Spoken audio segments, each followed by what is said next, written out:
반갑습니다. 이순자입니다. 아우 너무 떨려요. 참 간증하는 것이 참 어렵는데요. 부족한 저를 간증할 수 있도록 세워주신 하나님께 먼저 감사드립니다. 저는 이남 사녀 중 둘째로 태어났습니다. 부모님과 형제 모두 믿는 가족이지만 모태 신앙인은 아닙니다. 교회는 고2 때부터 언니로 인하여 다니게 되었어요. 하지만 신앙생활은 꾸준히 하질 못했답니다. 결혼과 동시에 교회는 다닐 수 없게 되었고 하나님을 멀리한 생활로 힘든 시기를 지내야만 했답니다. 하지만 하나님께서는 여전히 저를 눈여겨보셨고 때가 되어 저를 찾아오셔서 은혜를 베풀어 주셨어요. 저는 하나님을 만나기 전과 후의 삶의 변화를 뚜렷하게 피부로 느꼈답니다. 저는 어릴 적부터 많은 사고를 만나면서 살았답니다. 그 사고로 인하여 지금도 왼쪽 다리와 왼손에는 흔적이 남아있답니다. 견딜 수 없는 고통으로 많이 울었던 시절이었어요. 받아들이기가 사실 너무 힘들었거든요. 어느덧 환란의 시간은 지나가게 되었고 남편과의 만남으로 새로운 시간을 보내게 되었어요.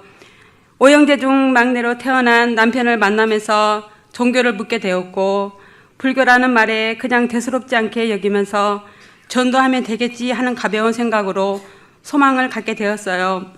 뒤늦게 알고 보니 남편의 가족 중에는 심지어 스님도 계셨고 시어머님은 신실한 불교 신자에 집안에 이름 모를 2개의 신을 두고 사신 분이었습니다.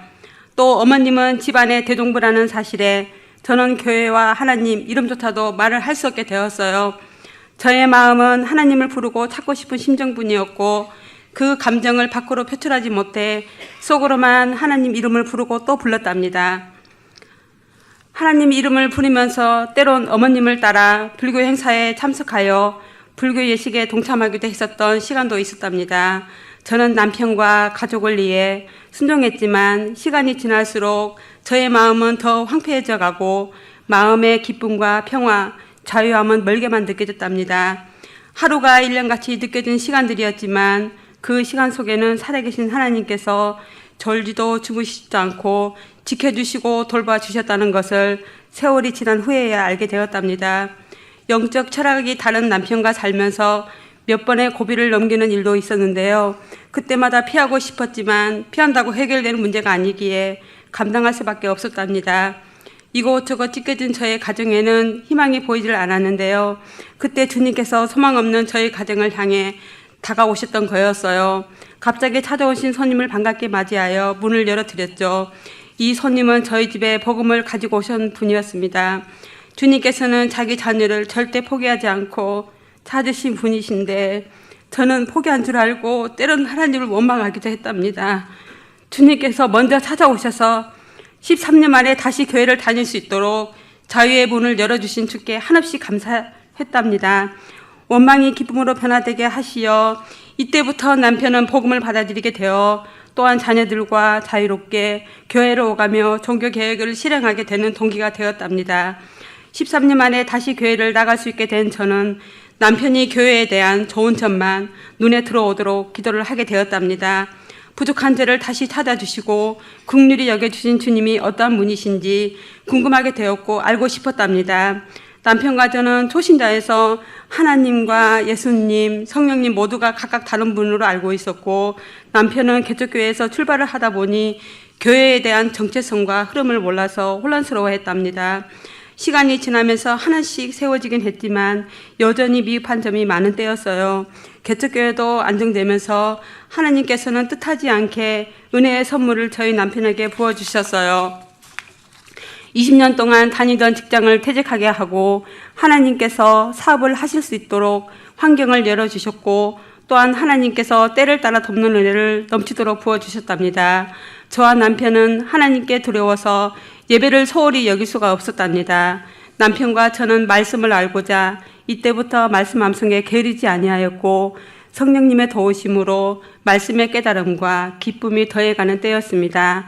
또한 남편은 세상과 함께했던 것들을 하나씩 정리하게 되면서 삶의 우선순위도 정하게 되었답니다. 남편의 변화된 삶의 모습을 지켜보는 시어머님과 형제들도 칭찬으로 화답해 주셨답니다. 너희는 여호와를 만날 만할 때에 찾으라. 가까이 계실 때에 그를 부르라. 악인은 그 길을, 불의한 자는 그 생각을 버리고 여호와께로 돌아오라. 그리하면 그가 긍휼히 여기시고 그가 널리 용서하리라는 말씀을 대언하여 여호와를 만날 만할 때는 내일도 아니요 바로 이 시간이 아닐까 하면서 부르고 찾았답니다. 하나님께서는 저의 신음의 소리를 들으시고 말씀으로 위로해 주셨고 불안했던 마음은 평온을 되찾게 되었답니다. 고난당한 것이 내게 유익이라. 이로 인하여 내가 주의 율례들을 배우게 되었던 시인의 고백처럼 저 또한 환난 가운데서 만나게 된 주님이 참으로 친근하게 느껴졌답니다. 다시 길을 열어주신 주님께서 유로교회로 보내시어 만남의 축복을 베풀어 주셨고 그리스도의 장성한 분량에 이르도록 양육교육에 참여하게 하신 하나님께 참으로 감사했답니다. 먼저 교회 중심과 예배 중심으로 초점을 맞추어 살고 있는 저희 가정을 지켜보신 어머님과 형제들의 마음이 조금씩 열린 것을 확인하면서 복음에 대한 기쁜 소식을 전하게 되었답니다. 말보다 행실로 형제들에게 본이 된 삶으로 복음을 전하기로 한 저희 마음을 하나님께서 아셨던 것 같아요.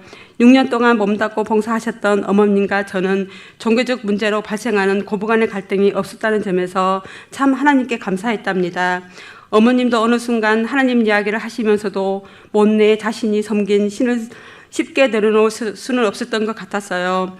결국 어머님께서는 결단의 말씀을 하시고 지난 2월 달에 하나님의 부르심을 받고 세상을 떠나셨답니다.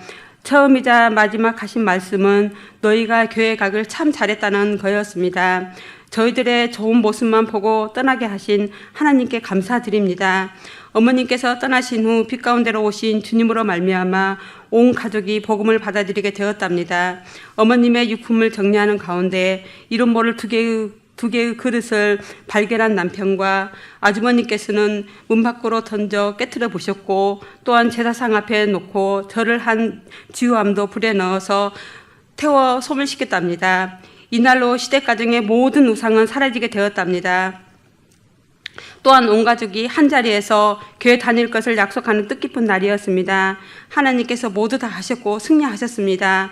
내가 사망의 음침한 골짜기를 다닐지라도 해를 두려워하지 않는 것은 주께서 나와 함께 하심이라. 하신 말씀 믿고 선한 싸움에서 믿음으로 세상을 이겨 승리로 이끌어 주신 주께 참으로 감사드립니다. 주의 자녀를 포기하지 않으시고 눈동자같이 불꽃 같은 눈으로 우리를 보호하시고 선한 길로 인도하신 주를 위하여 최선을 다할 것입니다. 이 자리를 빌어서 열심히 가르쳐 주신 목사님께 다시 한번 감사드립니다. 또한 사회훈련을 기쁨으로 잘 받을 수 있도록 협력해 주신 권사님과 지사님들께 또한 감사드립니다. 끝까지 함께해 주신 성도님들께도 감사드립니다. 모든 영광 감사와 영광을 하나님께 올려드립니다. 감사합니다.